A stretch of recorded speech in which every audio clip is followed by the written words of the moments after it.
Biasanya manusia itu seperti ini, yin yang sebaik-baiknya orang ada potensi jahat dalam dirinya yang belum terstimulasi.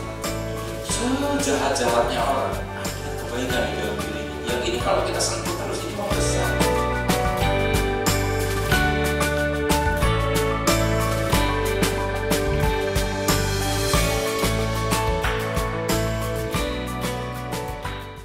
Assalamualaikum warahmatullahi wabarakatuh. Jumpa lagi kita berjumpa dengan saya Arif Rahutomo atau Arif RH dalam rekaman video iseng Reborn. Cie. Ya, teman-teman, dalam video kali ini ada satu tema yang ingin saya bahas. Judulnya adalah, saya tulis dulu,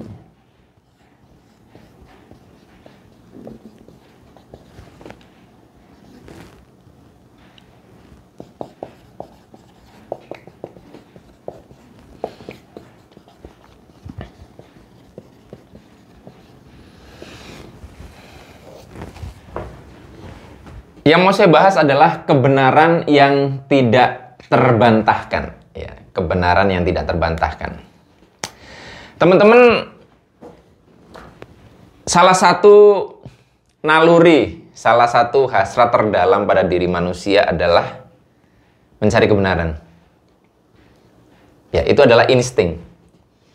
Kita ingin mengetahui apa sih kebenaran itu dan apakah sesuatu itu benar. Dan dalam perjalanan hidup manusia, saya khususnya, dan saya yakin Anda juga akan mengalami seperti yang saya mau katakan ini, bahwa pada awalnya kita menganggap bahwa yang namanya kebenaran itu satu dalam artian bilangan.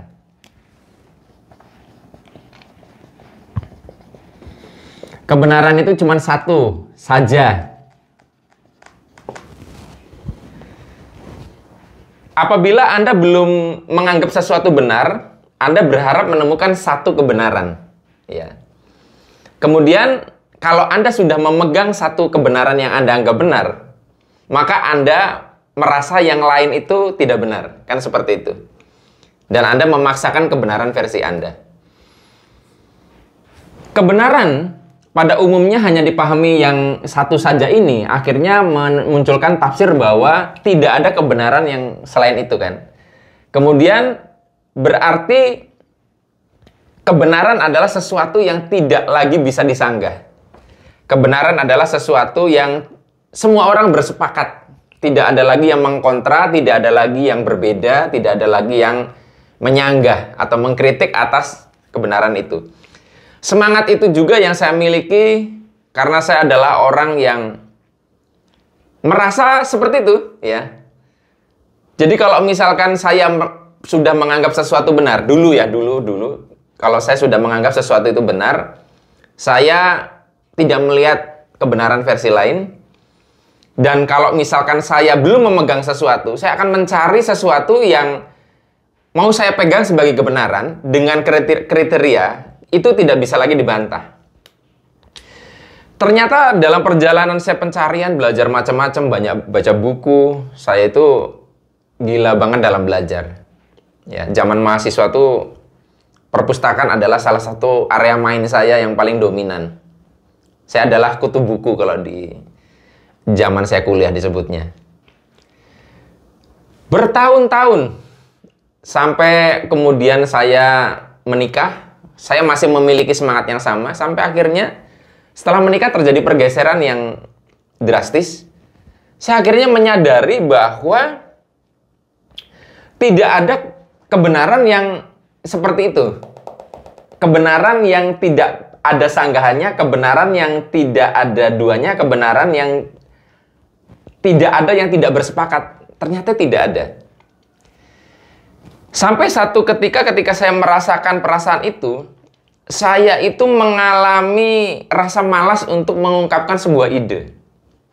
Contoh paling gampang, ketika saya itu membuat tulisan, sebelum munculnya kesadaran itu, membuat tulisan tuh enak aja. Ya. Sampai pada satu titik, sebelum saya memposting tulisan saya di sosial media, Saya bahkan bisa membuat 9 tulisan bantahan, 9 ide bantahan atas tulisan saya sendiri. Dan sesuai dugaan saya, ketika saya posting tulisan saya itu, ada netizen yang membantah tulisan saya masuk ke dalam 9 hal yang saya bantah itu. Apakah kalau saya memposting ide bantahannya tidak ada bantahannya? Enggak juga. Ketika misalkan tulisannya ini, bantahannya 9, saya posting ini muncul kemungkinan bantahan 9 ini kan, atau counternya ini. Kalau saya posting salah satu ide bantahan ini menjadi artikel utama, maka yang tadinya artikel utama saya posting ini menjadi bantahan. Saya ketika membuat video-video, ya, seperti ini, ya, seperti video Iseng Reborn ini, saya sudah sadar betul, pasti ada bantahannya. Pasti ada yang mengkontra begini. Contoh paling gampang kemarin, saya bahas tentang reinkarnasi dan apa tuh kemarin itu, surga neraka. Saya itu sudah tahu apa yang mau Anda komen dan Anda bantahkan. Jadi itulah kenapa saya itu malas sekali berdebat setelah muncul kesadaran itu. Karena sebelum Anda mengajak debat, saya tuh sudah mendebat ide saya sendiri dan saya tahu yang mau Anda katakan dalam debat itu. Jadi ada satu rasa lelah. Ternyata nggak ada ya kebenaran yang nggak bisa dibantah. Semua kebenaran itu bisa dibantah. Nah, karena saya sudah bisa sering membantah ide-ide saya sendiri, akhirnya saya menjadi meragu terhadap semuanya. Mana yang saya pegang? Kan begitu. Mungkin Anda bisa saja mengatakan, ya sudah dipegang saja semuanya. Tidak sesederhana itu, karena semua hal itu tubrukan semua. Boleh saya bilang, kalau tadi ini artikel ada 9 bantahan, antar 9 bantahan ini pun satu sama lain bertubrukan, nggak bisa dipegang semua. Kalau Anda ingin tahu bagaimana rasanya tubrukan seperti itu, saya kasih contoh sederhana begini kalimatnya.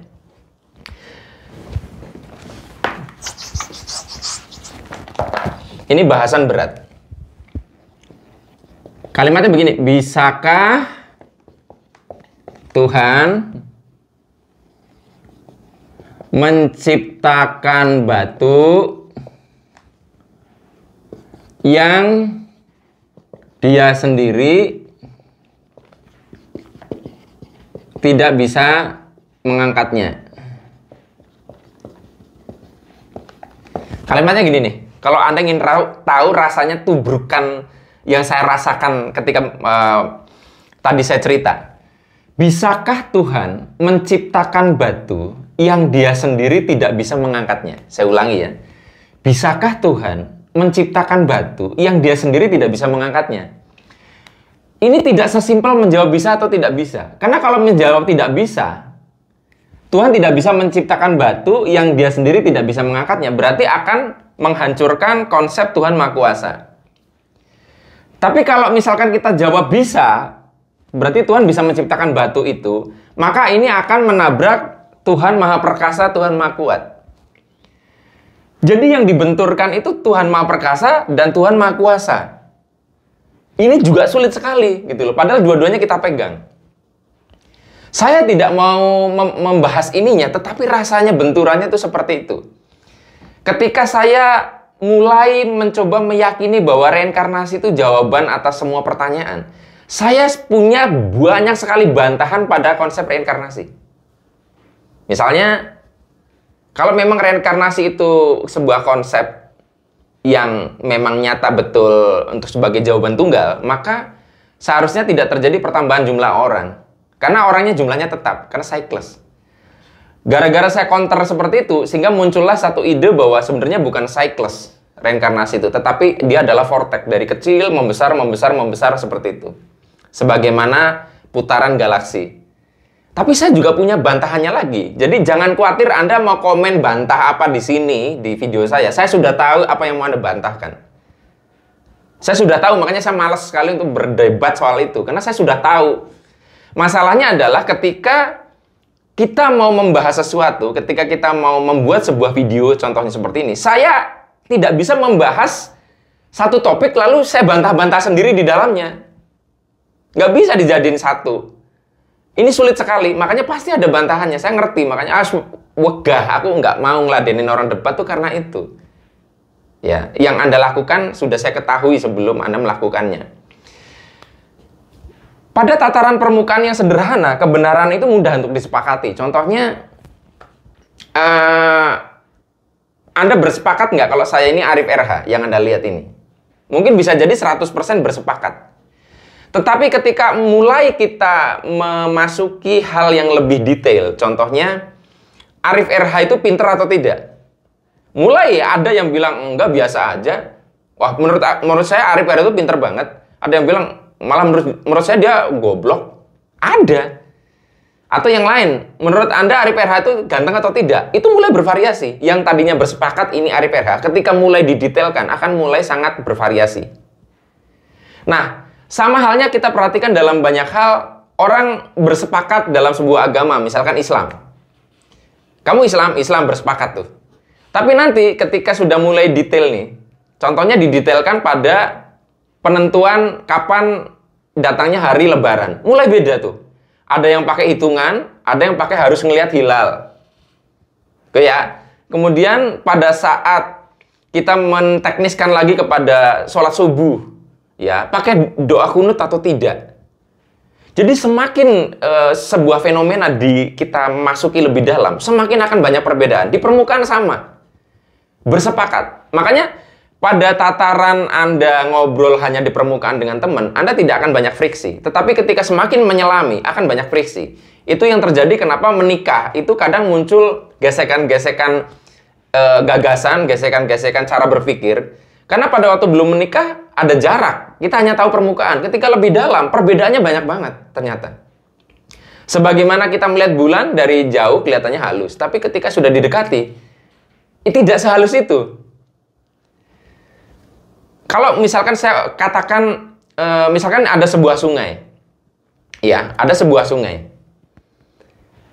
Kita melewati sungai itu pertama kali. Kemudian saya mengajak Anda melewati sungai itu untuk kedua kali. Saya mau nanya, kita melewati sungai yang sama tidak? Kalau kita jawab hanya pada tataran permukaan, sama, sungainya itu. Tetapi kalau lebih detail, tidak sesederhana itu realitas itu. Pertama, kita sudah melewati sungai itu dalam waktu yang berbeda. Ruangnya sama, waktunya berbeda. Kemudian, apakah sungainya benar-benar sama? Kelihatannya sama, tetapi kalau didetailkan, kita menyelami lebih ke kedalaman, saya yakin komposisi kerikil-kerikil di bawahnya sudah tidak sama di dasar sungai itu. Komposisi sampah yang hanyut, yang ada pada saat kita lewat pertama dengan kedua sudah tidak lagi sama. Jadi teman-teman, ternyata kebenaran itu tidak semudah itu. Makanya saya bilang, kita bersepakat misalkan Tuhan itu ada, misalkan. Nanti ketika kita selami lagi, kita banyak perbedaan tentang Tuhan itu apa, Tuhan itu di mana. Orang yang kita lihat ateis, dia tidak percaya dengan Tuhan, dan mereka membentuk satu kelompok ateis. Itu nanti ketika mereka berdialog, ternyata pemahaman ateis antar mereka sendiri juga nggak sama. Anda perhatikan di grup ateis pun banyak yang pro kontra, debat antar mereka sendiri. Dan orang yang di grup agamis pun juga kontra. Padahal sama-sama satu agama, satu aliran. Jadi, it's not easy untuk menemukan kebenaran yang tidak terbantahkan, tidak ada suatu perbedaan. Nah, tapi kenapa judulnya itu? Nanti saya simpulkan di belakang. Saya pengen Anda melihat video yang saya akan tampilkan. Jadi saya off sebentar, nanti saya munculkan sebuah video, mungkin sekitar 1 menit. Video ini saya dapatkan dari sosial media ya. Jadi saya tidak tahu sumber aslinya dari mana. Mudah-mudahan video ini tidak kena kena copyright ya. Tapi maksud saya memunculkan video ini supaya Anda lebih paham apa yang saya maksud. Oke ya, perhatikan video berikut ini.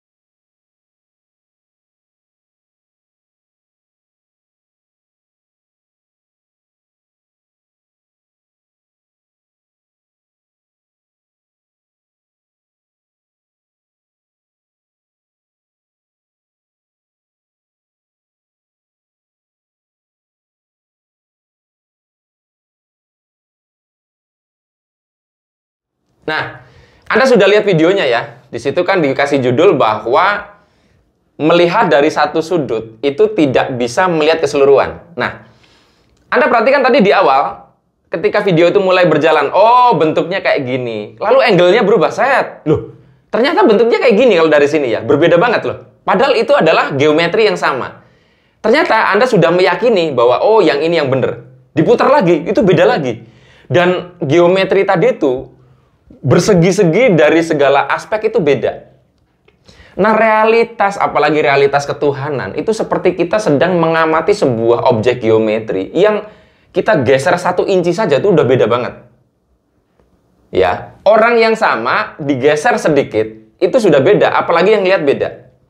Nah, kebayang kalau ada sebuah objek yang sangat besar, kemudian dia itu dilihat dari segala sisi itu beda-beda. Sementara Anda tuh ibaratnya di sini, saya di sini. Kita melihat sesuatu yang sama, tetapi benar-benar berbeda dan berlawanan. Kita akan berdebat di situ. Nah, saya sudah sampai merasakan sebuah kesadaran bahwa saya sadar betul bahwa ini bentuknya beda-beda dari segala aspek. Saya tahu betul bahwa video ini ketika saya launch, saya posting, saya upload, pasti akan ada yang jawab gini. Karena angle-nya tuh begini. Itulah sebabnya kalau Anda punya masalah, Anda akan dapat jawaban sesuai dengan kepada siapa Anda bertanya. Anda punya masalah, kesulitan hidup, Anda nanya Yusuf Mansur, pasti akan dijawab kemungkinan Anda kurang sedekah. Anda nanya ke Ustadz Danu, dibilang Anda punya banyak dosa. Anda tanya kepada seorang trainer bawah sadar, akan dikatakan ada program bawah sadar yang salah dalam diri Anda. Anda nanya kepada seorang dukun, akan dikatakan bahwa Anda terkena guna-guna. Entah mana yang benar, tetapi semua angle itu sangat mungkin. Dan kita kan berusaha untuk mencari kenapa kok beda-beda, lalu mana yang benar. Nah, ketika kita mengatakan lalu mana yang benar, kita itu lupa bahwa realitas itu kompleks seperti video yang saya munculkan tadi. Mana yang benar? Semuanya. Semuanya tuh benar. Dan benturan semua. Saya pernah membuat satu video judulnya Zero Sum Game. Di situ saya ceritakan penelitiannya Alain Aspect. Ya, Alain Aspect yang meneliti partikel ya. 2 partikel yang berpasangan gitu. Anggap saja di bumi ini kan segala sesuatu berpasang-pasangan ya. Memang itu sebuah kodrat. Jadi penelitian yang dilakukan oleh Alain Aspect itu juga yang membuat Albert Einstein tercengang sehingga dia mengatakan spooky action at a distance. Karena menurut Albert Einstein tidak ada satu kecepatan yang melebihi kecepatan cahaya. Ternyata keterhubungan 2 partikel yang dipisahkan ini di jarak yang sangat-sangat jauh, kecepatannya melampaui kecepatan cahaya seketika, instantly. Yang kalau misalkan diukur pakai kecepatan cahaya seharusnya ada delay. Dan ini no delay. Antara ini dengan ini itu seketika, seperti ini satu tubuh. Tapi yang saya mau bicarakan bukan masalah keterhubungan atau konektivitas antara partikel itu, tetapi saya mau bicara tentang apa yang ditemukan oleh Alain Aspect ketika satu partikel A ini distimulus sehingga dia bergerak ke kiri. Seketika ada partikel yang akan merespon berkebalikan, berlawanan, si B. Jadi seolah dua-duanya tuh saling menihilkan. Kalau ada gerakan ke kanan, pasti ada yang bergerak ke kiri. Seperti otot, ketika kita begini tuh ada yang mengencang dan ada yang mengendur, tapi itu satu kesatuan gerakan. Nah, makanya saya simpulkan, sampai kapanpun kita akan menemukan yang seperti ini. Ketika ada yang ke kiri, ada yang akan ke kanan. Dan itu berlawanan. Lalu mana yang benar? Benar dua-duanya. Jadi sudah benar adanya kalau sudah memahami ini, ketika ada Habib Rizik membuat statement A, lalu muncul Nikita Mirzani, orang berbondong-bondong untuk memprokontrakan keduanya. Yang benar Nikita, yang benar Habib Rizik. Saya melihat dari kesadaran yang lebih luas. Dua-duanya tuh gerakan partikel ini. Itu seperti video tadi, kita mau melihat dari mana. Nggak mudah kan untuk mengatakan ini. Nah, masalahnya adalah kenapa ini menjadi masalah. Karena banyak orang itu ingin memegang satu kebenaran tunggal. Dan akan pusing ketika ternyata semuanya benar dan bertubrukan. Itu sulit. Banyak orang yang ibaratnya tuh ingin dia masih tertatih, dia membutuhkan tongkat. Dan dia tuh ingin ada tongkat itu bisa dipegang, bisa membantu dia berjalan. Nah, itulah sebabnya kalau Anda nanya sama saya tidak akan memberikan jawaban tunggal atas masalah Anda. Itulah sebabnya saya selalu merekomendasikan, tonton video saya dari awal sampai akhir, jangan lompat-lompat. Anda akan menemukan cara berpikir saya bahkan antara satu video dengan yang lain bisa saling kontra. Di satu sisi ada video saya yang mengatakan tentang kehebatan loa. Tetapi akan ada video saya yang lain mengatakan jangan mabuk loa. Saya melakukan ini loh. Satu ke kiri, satu ke kanan. Karena ini realitasnya.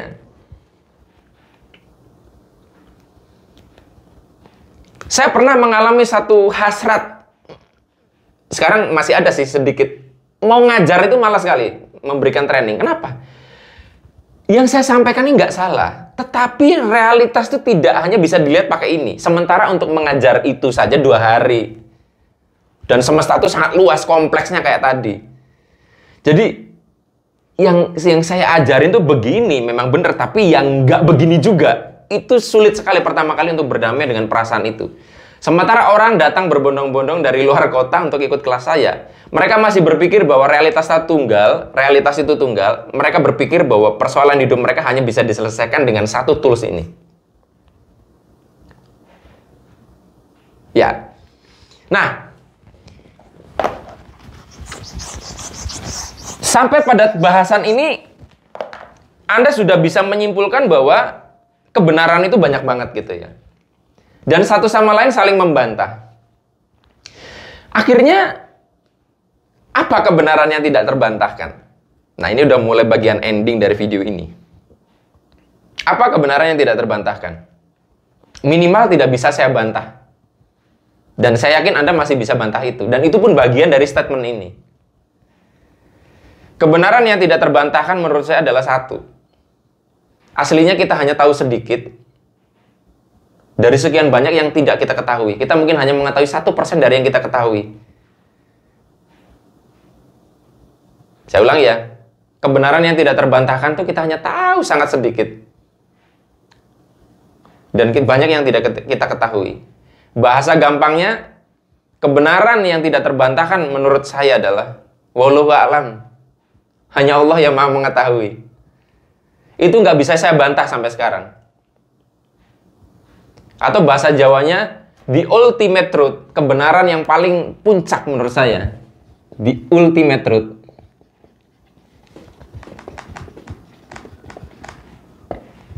Kebenaran yang paling puncak adalah, kalau menurut bahasa Jawa, embuh.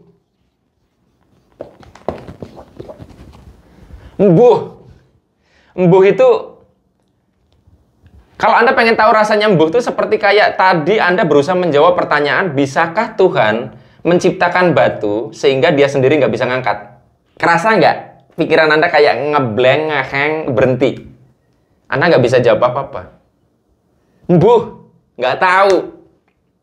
Nah, Anda kebayang nggak sih? Ketika Anda sudah menyadari realitasnya seperti ini, lalu misalkan Anda posisinya kayak saya dan berusaha berbagi tiap hari membuat video. Itu tidak mudah untuk berdamai dengan perasaan itu. Saya tahu realitasnya itu sangat kompleks dan dalam satu video durasi hanya 5-10 menit, saya berusaha untuk menjelaskan segini. Dan saya sadar betul bahwa ini tidak bisa menjelaskan keseluruhan. Dan saya sadar betul bantahannya ini nanti yang datang apa. Mungkin Anda waktu awal nonton video ini berharap ada sebuah temuan apa ya, kalimat saya yang mewakili penasaran Anda dengan judul kebenaran yang tidak terbantahkan. Iya, saya ulangi, kebenaran yang tidak terbantahkan adalah buh. Kita aslinya nggak tahu banyak. Wallahu a'lam. Apa yang sekarang kita anggap benar aja belum tentu benar 10 tahun ke depan. Anda yang mendebat video saya saat ini 10 tahun ke depan itu bisa jadi Anda mengiyakan video saya. Karena itu pernah saya alami. Saya dulu sangat kontra sekali dengan sebuah pendapat. Sekitar 10 tahun, 9 tahun setelah itu, akhirnya saya baru memahami dan saya mengiyakan itu. Itu seperti Anda tuh melihat dari sini tadi, yang video tadi. Nah, 10 tahun kemudian Anda melihatnya dari sini. Ternyata ini benar juga ya. Nah, sementara usia kita tidak cukup untuk melihat semua sisi. Sehingga wajar adanya ketika dalam kisah Isra Mi'raj, Nabi Muhammad itu berada di Sidratul Muntaha. Beliau sudah berada di situ, itu mengatakan hanya melihat sebagian tanda-tanda kebesaran Tuhan. Sebagian, udah di puncak itu, masih mengatakan sebagian. Berarti kan tetap banyak yang tidak diketahui. Undivine. Jadi akhirnya saya menjalani hidup tuh kayak bersandiwara. Dalam artian, ya saya pada waktu mau membahas ini, ya saya harus total seolah-olah bahwa ini tuh yang benar. Tapi saya sadar betul, ini nggak satu-satunya kebenaran. Tapi saya harus melakukan itu, karena kalau tidak nanti kebayang Anda ngajar, dan saya pakai sebuah pemahaman bahwa sebenarnya ini nggak seperti ini juga. Seperti akhirnya saya jadi kayak orang nggak yakin ketika ngajar. Ketika saya membuat video, saya harus menyempitkan itu. Saya harus siap untuk merasa tidak mampu melihat angle lain, dan saya dianggap tidak tahu kontra apa yang akan muncul. Itu nggak mudah sekali. Kalau di Facebook itu, saya sering bikin tulisan, kemudian ada yang komen, ya nggak gitu juga. Ya saya juga ngerti, tapi masa setiap kali tulisan saya akhiri ya nggak gitu juga. Nggak perlu Anda komenin itu, saya udah tahu. Saya udah tahu kontra dari tulisan saya sendiri, bahkan sebelum saya menulisnya. Jadi akhirnya menurut saya adalah, kita tidak perlu pusing dengan itunya. Tetapi mana yang saat ini paling memberdayakan kita, gunakan itu. Makanya saya selalu bilang di setiap video yang kontroversi kayak kemarin, buat apa sih Mas membahas-bahas seperti ini? Kan saya sering sekali ditanya hal-hal kayak gitu lewat WA. Mas, di video dijelasin tentang ketuhanan. Saya sudah jawab, kalau membahas ini tuh pusing. Saya buktikan lewat 3 video saja udah mulai ngeheng, mulai senut-senut kepalanya. Terus buat apa manfaatnya? Makanya kan udah gue bilang. Ya. Jadi kita sedang berenang di lautan embuh. Kita sedang berusaha untuk mengumpulkan kepingan puzzle yang seumur hidup nggak pernah kita bisa kumpulkan. Saking banyaknya kepingan itu. Oleh karenanya, teman-teman, menurut saya kesadaran yang perlu dibangun karena kita tahu sedikit, ya tidak perlulah kita terlalu memegang kencang kebenaran yang kita anggap saat ini benar banget itu. Karena kita tahu sedikit kok. Tidak perlulah kita berbeda pendapat, berdebat itu sampai gontok-gontokan. Atau kalau perlu hindarilah perdebatan. Percuma juga, kita sama-sama nggak ngerti. Sama-sama hanya tahu sedikit kok, sok tahu banget kita itu. Ya. Saya tidak tahu apakah video ini ujungnya mengecewakan Anda atau tidak, tapi renungkan kembali video ini, dan video ini memang berat. Bahasanya berat, bahasa saya bahasa filsafat. Tidak ada satu solusi teknis, saya cuma ingin mengajak Anda merenungkan tentang kebenaran, dan kebenaran ini bicara tentang realitas. Apalagi kalau sudah kita bicara tentang ketuhanan yang katanya adalah puncak kebenaran. Tidak sesimpel itu. Sampai ketemu lagi dalam rekaman video Iseng Reborn yang selanjutnya. Saya akhiri, billahi taufiq wal hidayah. Wassalamualaikum warahmatullahi wabarakatuh. Salam di Ultimate Truth. Mbuh ora weruh. Kita hanya tahu sedikit. Wallahu alam. See you.